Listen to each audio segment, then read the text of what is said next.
It's Fitness Friday, but if time is of the essence, high-intensity interval training, perfect with someone with a busy schedule. But the best part is you continue burning fat and calories for 24 hours. We have Elizabeth Leonard. She's a personal trainer, Power Clean Fitness of East Longmeadow. So is that true? That is absolutely true. Absolutely true. Because you rev your body up and then your engines are still going all day long? The idea around high-intensity interval training is to take yourself to a level that you can only sustain for a very short period of time. So the timing of the intervals might be 20 seconds of work, 10 seconds off, 30 seconds of work, 15 seconds off.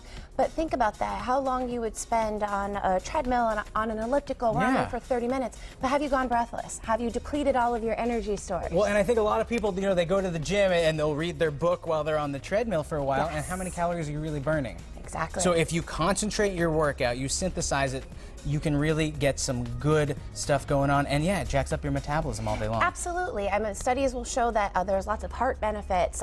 You're going to find with high-intensity interval training that you're going to have better results for endurance training than just doing steady-state training alone. But what people want is that best bang for their buck. Because we're working so hard in such a short period of time, it's a great time saver. We're optimizing caloric burn and also fat utilization. So everybody at home, they hear this, they say, well, this is a great thing, I should do it. But I think it scares a lot of people off because it's high intensity. People think their heart's going to explode. Can anybody do this, any ability level? Yes, my favorite cue ever for high intensity interval training is to work as hard as you safely can.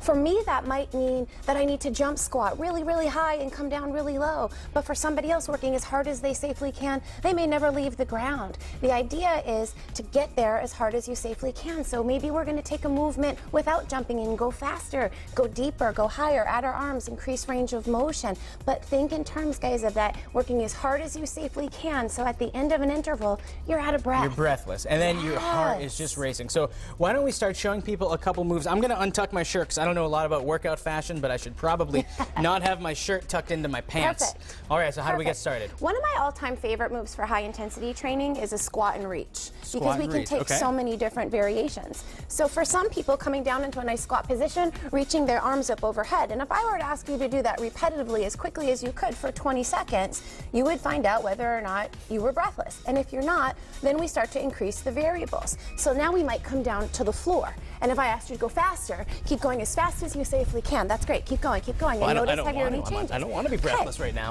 Okay, so take a break. Okay. That might be your hard as you safely can. Somebody else might need to get all the way down and start to jump up and jump higher, possibly add a knee tuck.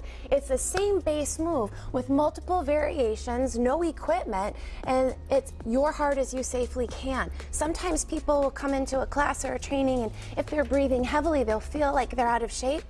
The more in shape you are, the heavier you're going to breathe. So no matter what your fitness level, you can challenge yourself with intensity training. Absolutely. Now, when people starting out, they should probably either consult their physician first, Always. really important stuff, Always. and or deal with a licensed fitness professional so that you know what you're doing before you've unleashed it on yourself. Absolutely. Very cool. Can we do Absolutely. one more move? We have about 30 seconds left. Absolutely. Let's come to a skate side to side. So it's cardiovascular move. So you're stepping side to side, but then if I ask you to make it a bigger movement, now get a little deeper for me, Seth.